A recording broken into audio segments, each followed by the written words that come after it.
5 जिलों में कुल मिलाकर ये 44 सीटें पड़ती हैं। चाहे इस क्षेत्र जहां पर मैं मौजूद हूं, यहां पर कूच बिहार और अलीपुरद्वार की बात हो, या फिर दक्षिण 24 परगना, हुगली, हावड़ा, ये सारे 5 जिले जहां पर ये 44 सीटें पड़ती हैं।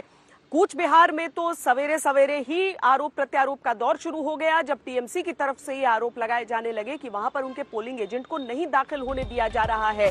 लेकिन बाकी जगहों पर हम देख रहे हैं कि जो बंगाल की एक परंपरा रही है, जो तरीका रहा है कि सुबह सुबह लोग बड़ी संख्या में निकलते हैं वोट डालने के लिए, इसलिए भी क्योंकि इस महीने में 12 बजे के बाद से बहुत ज्यादा गर्मी शुरू हो जाती है, इसीलिए लोग कोशिश करते हैं कि सवेरे सवेरे ही निकल जाएं और वही कतारें अलग अलग इलाकों में दिख रही हैं। लेकिन हमारे जो तमाम संवाददाता हैं उनके पास आपको लिए चलते हैं। आपको बता दें कि हिमांशु मिश्रा भी डूमजूर से हमारे साथ जुड़ चुके हैं, कूच बिहार से हमारे साथ रोहित सिंह और मौसमी सिंह सिंगूर से हमारे साथ हैं।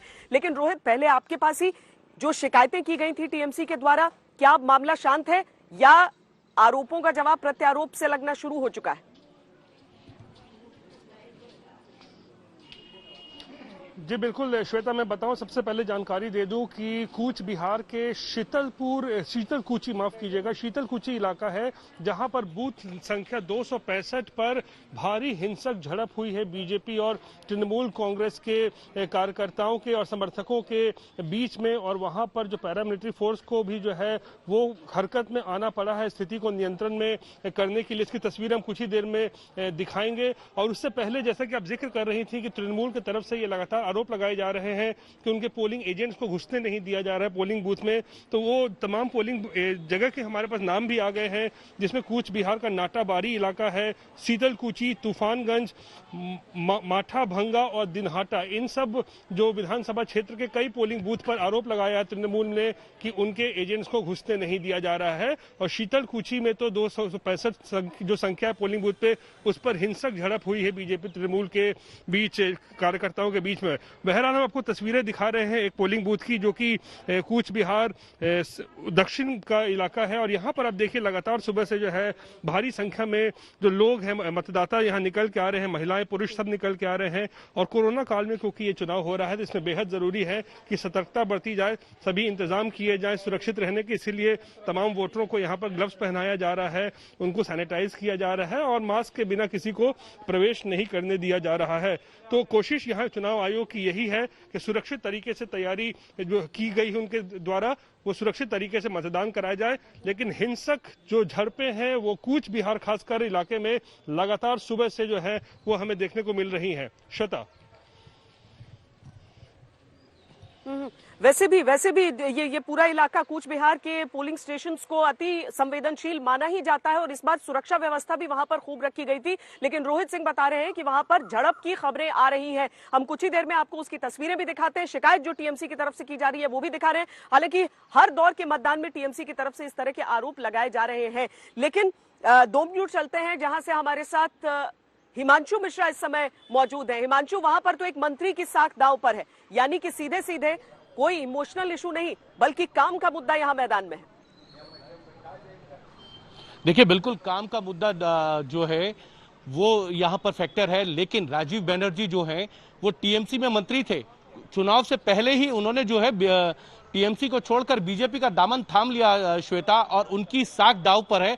और ये एक बड़ा मुद्दा है कि यहाँ पर काम को लेकर तो है ही है, लेकिन देखना यह है क्योंकि जब चुनाव होते हैं तो लोग फिर काम की जगह लोकल फैक्टर्स के साथ साथ जातिगत ये सारी चीजों को देखते हैं। और अब यहाँ पर जो माहौल है वो ये कह सकते हैं कि चुनाव को लेकर है। मैं अपने कैमरामैन से कहूंगा वो दिखाएं, यहाँ पर लोग आ रहे हैं, एक एक करके वोट कास्ट कर रहे हैं और पूरी सिक्योरिटी यहाँ पर जांचने के बाद ही जो है अंदर जाने दिया जा रहा है मतदान केंद्र में श्वेता। लेकिन बड़ी बात यह है कि अमित मालवीय ने ट्वीट किया, जो बीजेपी के सह प्रभारी भी है बंगाल के, उन्होंने कहा है कि पीके यानी प्रशांत किशोर ने एक पब्लिक क्लब के साथ चैटिंग करते हुए ये कह दिया है कि टीएमसी जो है वो कहीं ना कहीं उनकी जमीन हिली है और प्रधानमंत्री नरेंद्र मोदी के नाम पर जो है वो वोट मिल रहा है। तो अब देखना यह है कि ये पीके की स्ट्रेटेजी है या सच में टीएमसी की जमीन हिल गई है और उससे टीएमसी में हलचल हो गई है कि प्रशांत किशोर जैसे स्ट्रेटेजिस्ट अगर ये बात अपने क्लब चैट में बोल रहे हैं लोगों को, तो ये एक कहीं ना कहीं टीएमसी के लिए ये कहा जा सकता है कि उनके लिए धक्का हो सकता है। और जिस तरीके से बीजेपी ने अपनी रणनीति बनाई है, कल गृह मंत्री अमित शाह ने कहा था कि पिछले 3 फेज के जो चुनाव हुए उनमें 63 से 68 सीटें जो हैं वो उन्होंने जीती हैं। मैंने पूछा था कि इन 44 सीटों में आप कितनी जीतेंगे, तो उन्होंने कहा था कि ज्यादातर सीटें जो हैं वो बीजेपी जीतेगी। लॉकेट चैटर्जी से अभी कुछ देर पहले मेरे सहयोगी ने बात की थी, उन्होंने भी यही कहा कि इस चौथे फेज में हम 100 का आंकड़ा पार कर जाएंगे। अगर इसी तरीके का कॉन्फिडेंस बीजेपी का है और इसी तरीके की स्ट्रेटेजी है कि बीजेपी हमेशा अग्रेसिव रणनीति के साथ काम करती है, तो शायद इसका फायदा बीजेपी को जो मिल रहा है उससे पीके अपने क्लब चैट पे भी दोहरा रहे। श्वेता, इस बार बाकी चीजें हुई हो या नहीं हुई हो हिमांशु, लेकिन पश्चिम बंगाल के चुनावों में जितने चैट लीक और फोन कॉल लीक हुए हैं, जो रिकॉर्डिंग्स लीक हुई हैं, उससे ज्यादा नहीं हुआ है। यानी कि दोनों तरफ से एक तरह से क्रिकेट मैच भी चल रहा है। यानी माइंड गेम सिर्फ एक चुनाव के मैदान में वोटरों को समझाना बुझाना नहीं, बल्कि वोटरों को ये दिखाना भी। ये स्लेजिंग का एक अनोखा तरीका है जो इस बार के चुनावों में नजर आ रहा है। मौसमी सिंह शिंगूर से जुड़ी है। मौसमी, जो जिस उद्योग के खिलाफ और जिस औद्योगिकीकरण के खिलाफ एक समय पर यह आंदोलन की भूमि बना था, लोग वहां के विकास से संतुष्ट हैं? लोग संतुष्ट हैं कि नहीं हो इस तरह से औद्योगिकीकरण, या फिर वो अलग तरह का विकास चाहते हैं? क्या कहते हैं वहां के लोग मौसमी?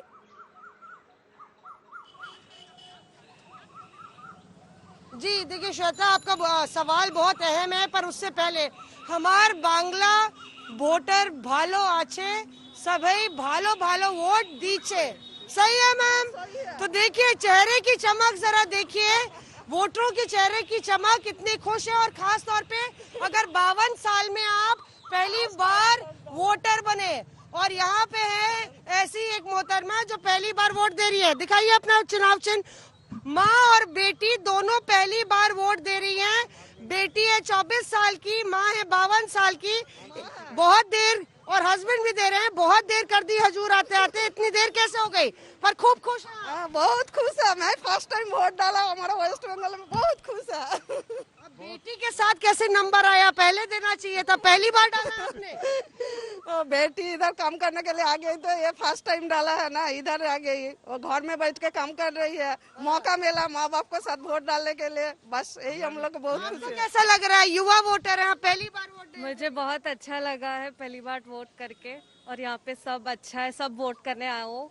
हाँ, खूब भालो, खूब भालो, भालो, बांग्ला भालो, बहुत भालो, खूब भालो। तो ये श्वेता, आप देख रहे हैं किस तरह से यहाँ के वोटर जो कि बाहर निकल रहे हैं अपने घरों से, और जो मुद्दा अपने विकास का बोला है, जाहिर तौर पे औद्योगिकरण से लेके आर्थिक विकास और बेरोजगारी एक अहम मुद्दा यहाँ सिंगूर में बना है। जिस तरह से लगातार भाजपा हो या तृणमूल कांग्रेस और युवा वोटर क्या सोचते हैं?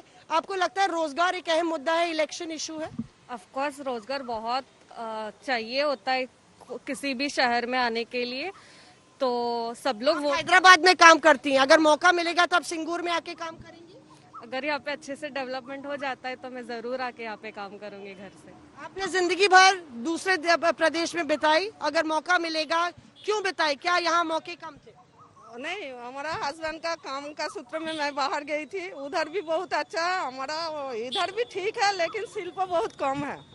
इधर शिल्प होने से वेस्ट बंगाल से आदमी लोग बाहर नहीं जाएगा ना, बाहर नहीं जाएगा। तो कहीं ना कहीं देखिए आर्थिक विकास श्वेता हमेशा एक मुद्दा रहा है। ममता बनर्जी भी इस मसले को लेके, रोजगार के मसले को लेके उन्होंने तमाम पैकेज दिए यहाँ पे किसानों को, जो इस पूरे सिंगूर में नैनो फैक्ट्री से अफेक्ट हुए थे। लेकिन उसको अब लगभग पूरे मसले को 13-14 साल हो गए हैं, और लगातार कहीं ना कहीं जो युवा वोटर हैं वो बेरोजगारी की दरकार को लेके लगातार इसको एक मुद्दा बनाए हुए।